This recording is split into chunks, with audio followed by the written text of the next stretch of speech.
Hey everyone, today we are talking about something scary. It is self-injecting.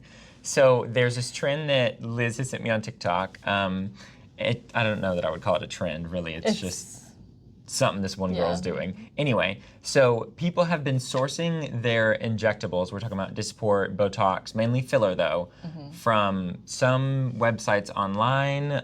We looked into it. We saw you could buy them from South Korea, which they're not through the direct buyer. So when we buy it, we purchase it through Galderma or through the company that owns it directly through the reps. And so these people are just finding it online. They buy it. And then, for whatever reason, they feel so inclined to go ahead and administer it to themselves. So we're talking about doing your own filler. Like when you come here for an appointment and you sit in the chair with Liz, who is an APRN, who went to school for this. She injects you, great, all good. But in this scenario, you're just at your house and you have your needles and you have your product that you bought online and you just go for it. So the biggest risk with this is that you're just not trained. So there's actually a lot of harm that can come from doing aesthetic treatments incorrectly. And I feel like a lot of times it's kind of put on the back burner because, oh, it's aesthetics, it's just fun, it's to, make you pretty, no harm, no foul. But if you don't know what you're doing, there can be some really serious consequences. So Liz is gonna talk about that. Well, first of all, I just want to say that all of these are medical procedures. So even with a trained professional, there are risks. We do all this training, spend thousands and thousands of dollars to learn how to do it the best and the safest and things like that. But those complications can still happen. What's most important from my perspective is knowing what to do and how to handle those complications. And those things include emergency medications on hand. I have seen where these people will say, oh, well, I bought Hylenex, I have Hylenex on hand, but sometimes it's more than Hylenex. So if I have a patient that gets a vascular occlusion, which is where filler gets into a blood vessel and blocks the blood flow, we're gonna do Hylenex to dissolve it. You're probably gonna get put on antibiotics. You might get put on antivirals too. Probably gonna have you taking other medications by mouth, initially for emergency management as well. So there's a lot more that goes into it than just, oh, I'm going to put filler in, and if I screw up, then I can inject Hylenex. And we're not talking, Hylenex, for those that don't know, it's basically it's an enzyme that breaks down hyaluronic acid. So if that accidentally gets in an artery or a vein, it's going to block it. Hylenex goes in, breaks it down, it's an enzyme, and then it your body absorbs it slowly. But we're not talking about, one vial, you're good. We're talking about, we keep like 12 in our refrigerator just in case that something like this ever happens. And it's not cheap. This is like a couple $1,000s worth of Hylenex. So the thought of, oh, if something bad happens, just reverse it. It's not a magic. It's not a magic pill. We hope it is, but there are so many cases where, say you inject here, but the filler gets in an artery and it travels, so your blockage is actually here. Or, we've even had, I've even seen cases where it's blocked the lingual artery, and so half of the tongue will be blocked of blood flow and turn white and not have no oxygen. So not only do we have a ton of Hylenex on hand, we have a network of other injectors who have more Hylenex and resources with people who can manage it in other ways that you just can't have at home. We also have an MD on staff. So. I mean, if you can think of it, we've taken the precaution. And with that, not only can you have tissue necrosis, which is where the tissue that's being blocked from the blood flow is being blocked and not getting any oxygen, you can have filler-associated blindness. So the filler can travel to your central retinal artery, block blood flow to that, and then you have irreversible vision damage. There's been some cases of poorly injected filler in relation to stroke.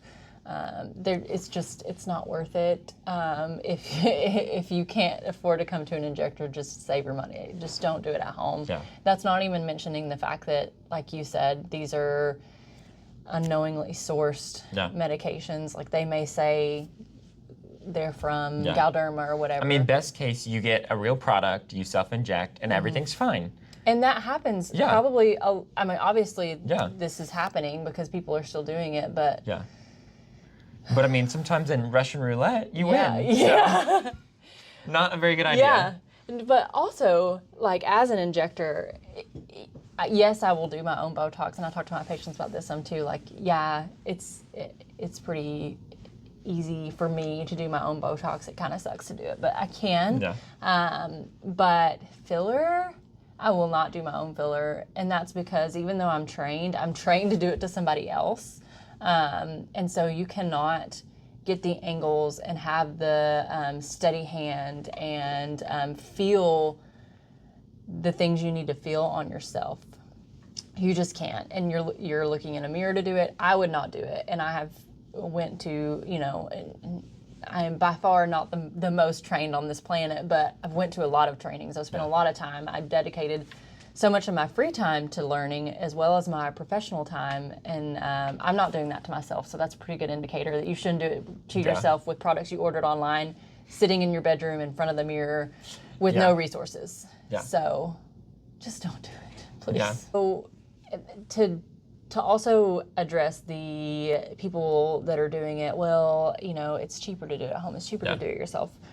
You're not really coming to an aesthetics practice and just paying for the product. I know we price filler and Botox per unit or per syringe, but really what you're paying for is you're paying for the service, you're paying for your results, you're paying for the training, you're paying for the follow-up care, you're paying for all of the other things that go into it. You're not just paying for the syringe. So when you think of it like that, of course, why would I go here and buy a syringe of filler when I could just buy it myself? But no, that's not really what you're paying for.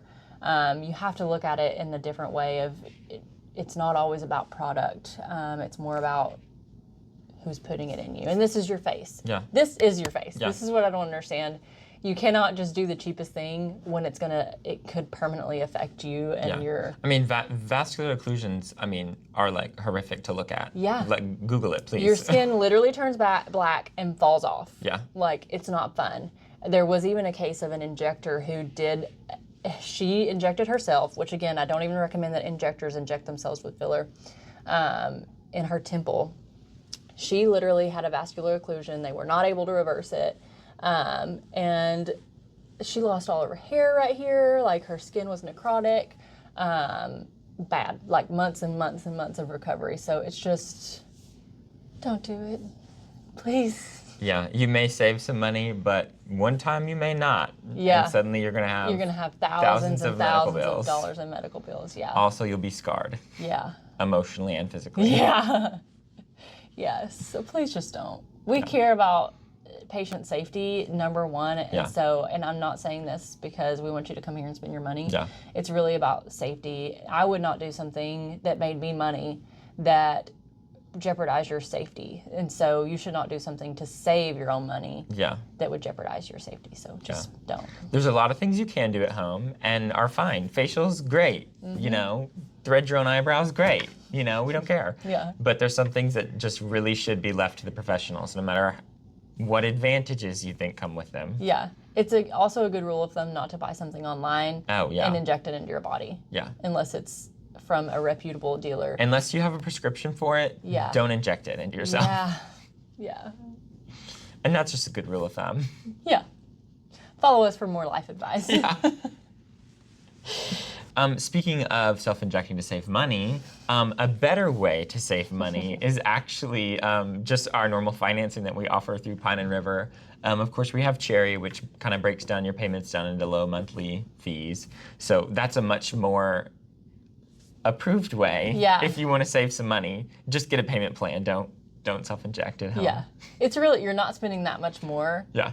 To come get it done, and then you can use a payout plan like Cherry, and you can spend a few bucks every month until your treatment's paid off, and then everybody's happy. Yeah, and your face won't die. So. Yeah, that's the main benefit. Yeah. Yeah.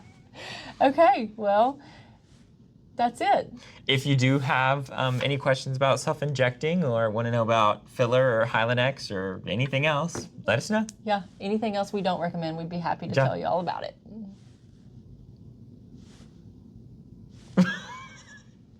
And that's a wrap.